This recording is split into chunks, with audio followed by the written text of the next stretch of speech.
Bonjour, la belle entreprise a le plaisir d'accueillir Loïc Berthelot, plombier et artisan de l'année, un concours co-organisé par RTL et Artisan Mag. Il a été lauréat grâce à 2 innovations, Au-Plug et Au-Stop. Bonjour Loïc. Bonjour. Alors pour commencer, qu'est-ce donc Au-Plug et Au-Stop? Alors, je suis plombier, passionné, avec une entreprise que j'ai créée. Aujourd'hui, on est 30. On fait beaucoup d'interventions. On fait 2500 chantiers et interventions par mois.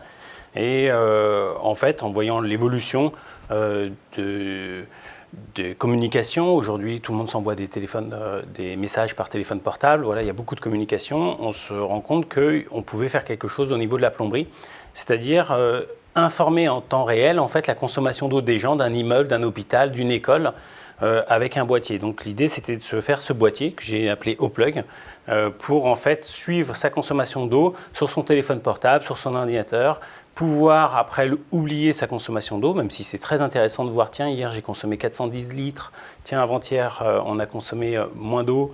Mais en fait l'idée c'était aussi de pouvoir voir ses habitudes, ou pour un immeuble qui a l'habitude de consommer 15 000 litres d'eau par jour, de voir les habitudes de cet immeuble. Et le jour où en fait on dépasse, on crée une alerte à 15 000 et hop, dès qu'on dépasse 15 000, on reçoit un mail qui dit attention, il y a un problème. Donc c'est ce boîtier qu'on va installer quelque part au sein de la tuyauterie, de la plomberie, voilà, et qui va envoyer des informations qu'on va recevoir sur son smartphone. Exactement. Et qui va nous indiquer en temps réel la consommation d'eau, voilà, qui permet donc éventuellement de déceler une anomalie, oui, voire une fuite, oui, une grosse fuite. Et la deuxième innovation, Au-Stop. Donc Au-Stop, c'était la suite logique finalement, parce que d'être en vacances et d'être au courant qu'il y a une fuite chez soi et ne pas y être, il faut avoir des bons voisins. C'est quand même dommage, voilà. Donc du coup, l'idée c'était de pouvoir permettre aux gens de couper l'eau avec leur téléphone portable. Donc c'est une réflexion qui a été possible avec ce boîtier Au-Stop.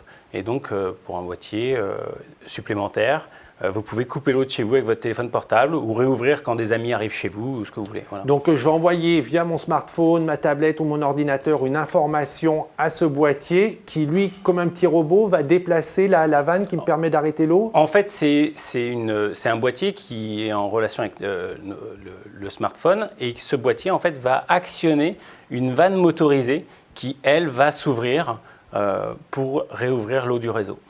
Quel est le coût de ces 2 installations? Alors, Au-Plug coûte 179 € pour un abonnement de 97 centimes par mois. C'est-à-dire que pour un immeuble qui peut avoir des consommations d'eau énormes, j'ai un de mes clients qui a une facture d'eau de 400 000 € pour sa résidence. Donc voilà, c'est la plus grosse copropriété. Immeuble. Ah oui, la plus grosse copropriété. Oui, il y a 3600 copropriétaires, 14 gardiens, donc c'est une très grosse copropriété. Mais voilà, avec un boîtier comme ça, on est capable de pouvoir mesurer leur consommation d'eau et de suivre. Donc il y a quand même le coût de communication. On relève plusieurs index par jour, et donc ce coût est de 97 centimes par mois. Et Au-Stop? Au-Stop, 249 €. Là, au niveau des coûts de communication, c'est un peu plus coûteux. Il y en a pour 2,97 € par mois. Est-ce que ces 2 boîtiers ont un effet pédagogique? Est-ce que vous avez pu constater auprès de vos clients que le fait qu'ils aient leur consommation en temps réel les sensibilise et qu'ils essayent d'économiser l'eau, qui est un enjeu de développement durable? Alors, ça a été énorme. Le plus beau souvenir, c'est sur des bureaux, un immeuble de bureaux, où en fait, on avait quelquefois des fuites de 1000 litres d'eau de l'heure. Et en fait, les gens se sont rendus compte que l'incivilité, quelquefois, de certains collaborateurs faisait qu'ils oubliaient, ou ils faisaient exprès, mais en tous les cas, l'eau restait ouverte sur certains robinets. Donc, ce boîtier a permis de tenir informé et d'agir pour sensibiliser les gens, de dire, voilà, ne laissez pas le robinet d'eau ouvert, même à votre travail. Vous êtes dans un secteur traditionnel de l'artisanat, la plomberie. Vous montrez qu'on peut être, ou on doit être innovant, même dans ce secteur-là. Comment vous gérez ça? Est-ce que c'est inné? Est-ce que vos autres collègues plombiers ont la même démarche? Comment ça se fait que l'innovation joue même dans ces secteurs traditionnels peut-être un rôle maintenant qui va devenir fondamental? En fait, je pense que c'est vouloir être efficace, avoir une entreprise efficace. Là, aujourd'hui, on se voit pour ce sujet. Au quotidien, on essaye de gérer les photos, beaucoup de photos. Dès que les gens ont des problèmes, qui nous transmettent les photos, on commence à préparer un petit peu l'intervention.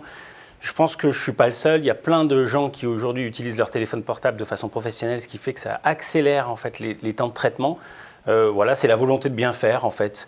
Donc le jour où professionnellement vous dites tiens mais c'est possible, on peut proposer aux gens de couper l'eau pour un prix raisonnable ou d'être au courant s'ils ont une fuite et d'analyser ça pendant 10 ans parce que ce boîtier a une durée de vie de 10 ans et il est déjà connecté à nos serveurs, donc la personne n'a rien à faire.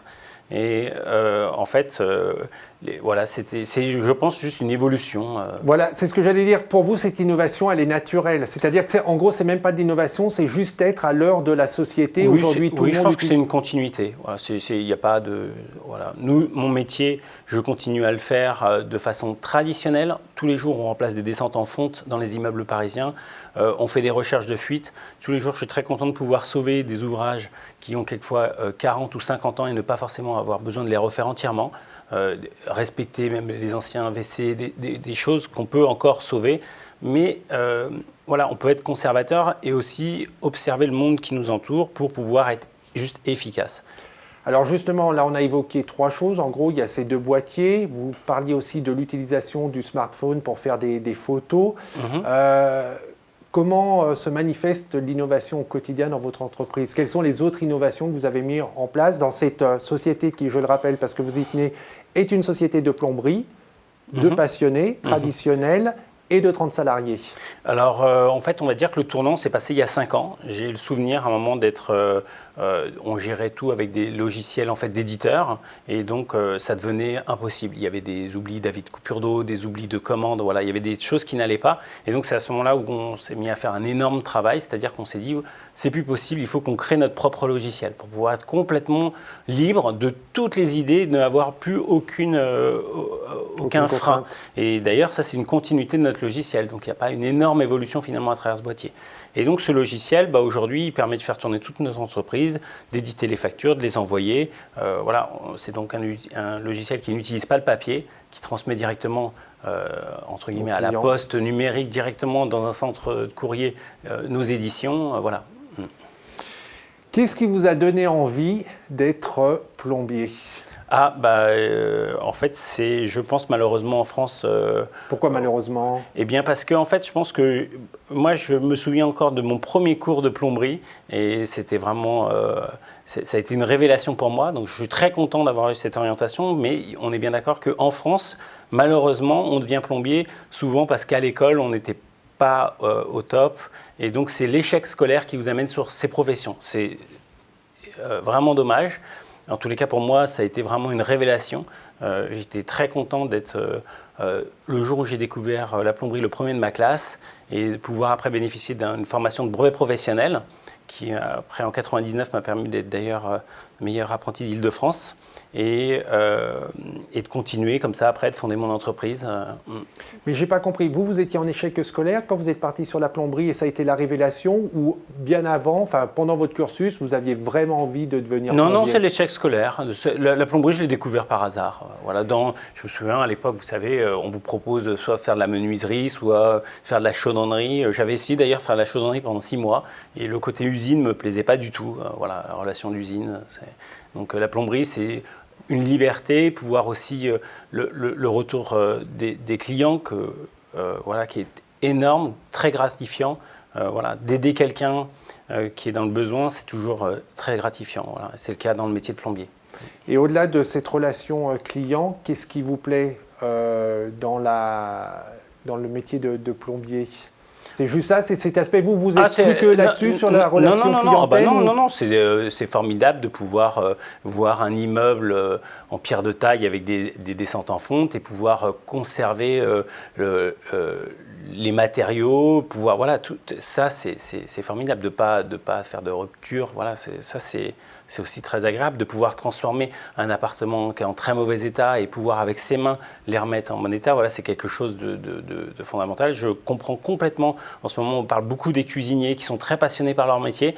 Je ressens exactement la même chose sur un immeuble qu'on arrive à sauver. J'ai une anecdote, par exemple, la semaine dernière. On nous a demandé de faire un chiffrage pour remplacer une colonne montante sur 17 étages parce que les gens n'avaient plus d'eau chaude. Je me suis rendu sur place et en fait, on s'est rendu compte que le problème n'était pas du tout là. Il y avait un problème de pression dynamique, c'est-à-dire que les gens, quand ils ouvraient leur robinet, il y avait au début de la pression et ça baissait.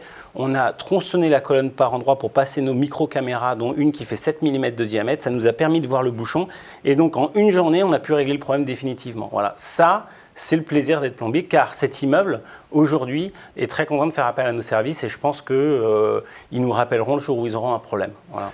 Vous êtes très ouvert sur les technologies, vous êtes aussi très ouvert sur le design. Vous intervenez aussi pas mal avec des designers quand vous rénovez. Ça, c'était un autre projet en fait. Le projet, c'était de se dire, il y a beaucoup de gens qui nous demandent de faire des salles de bain, de faire des choses où eux-mêmes, ils ont une réflexion, ils disent, tiens, je vais demander à ce plombier, il a peut-être des bonnes idées, ou d'autres amis architectes. Et donc, on s'était dit, tiens, ça pourrait être intéressant de faire quelque chose de clé en main, très abouti, très réfléchi. Donc, du coup, je me suis tourné vers les gens que j'apprécie dans le design. Philippe Nigro, élu designer de l'année 2014. Nathalie Crasset, qu'on présente avec Philippe Stark, une des stars du design de notre pays. Voilà, un cabinet d'architecture, Marco Cittadini des Déserts, aussi, qui fait des choses formidables. Et donc, on a travaillé avec eux pour finalement faire une copie de quelque chose de très abouti pour que les gens aient une salle de bain où même le service après-vente après sera connu parce qu'on sait exactement où sont placées les canalisations. Voilà. Et donc, ça permettait à des prix très corrects d'avoir de la qualité. Quel conseil vous pouvez apporter aux gens qui souhaitent entreprendre ? Parce que vous, votre métier de départ, votre passion, c'est la plomberie. Maintenant, vous êtes à la tête d'une PME qui a 30 salariés. Qu'est-ce qu'il faut pour entreprendre ? Je pense que c'est la passion. Par exemple, moi, j'ai une anecdote que je rappelle souvent, par exemple, à ma famille ou dans des discussions. Je ne souhaite pas, par exemple, que mon fils reprenne mon entreprise. C'est quelque chose que je ne souhaite à personne. C'est-à-dire, si on est entrepreneur, c'est qu'on l'a en soi. Voilà, vous ne le souhaitez pas, c'est-à-dire que vous n'allez pas le forcer, mais si vous demande en disant si lui, il est passionné, qu'il a envie de reprendre l'œuvre paternelle… Bien sûr, avec grand plaisir. Mais en fait, je pense que on ne peut pas forcer un comédien à devenir comédien, on ne peut pas expliquer à un homme politique pourquoi il va arriver à faire des discours. Voilà. Chacun a ses convictions, a ses qualités, et je pense qu'on ne peut pas devenir chef d'entreprise ou entrepreneur. Voilà, c'est parce que c'est dans la nature de quelqu'un. Donc, c'est pour ça que je ne souhaite pas que mes enfants, s'ils ne le sont pas, se sentent obligés de reprendre une entreprise. Voilà, c'est ça que je voulais dire. Après, ce que je conseille, c'est que chaque personne qui a sa passion, s'il ne compte pas ses heures, et donc parce qu'il le fait par passion, forcément, il y a un retour intéressant. Comme d'ailleurs, merci beaucoup de m'avoir invité sur ce plateau. Je vous en prie, c'est un plaisir. Parce que voilà, c'est toujours très agréable de voir des gens qui s'intéressent à vos travaux. Voilà, après de longues heures de travail. Merci beaucoup. Pour ceux qui veulent en savoir plus, il y a un site internet, c'est www.societéberthelot.com. On se retrouve la semaine prochaine pour une nouvelle émission en attendant que le souffle de la création et que l'esprit d'entreprendre vous accompagne. Au revoir.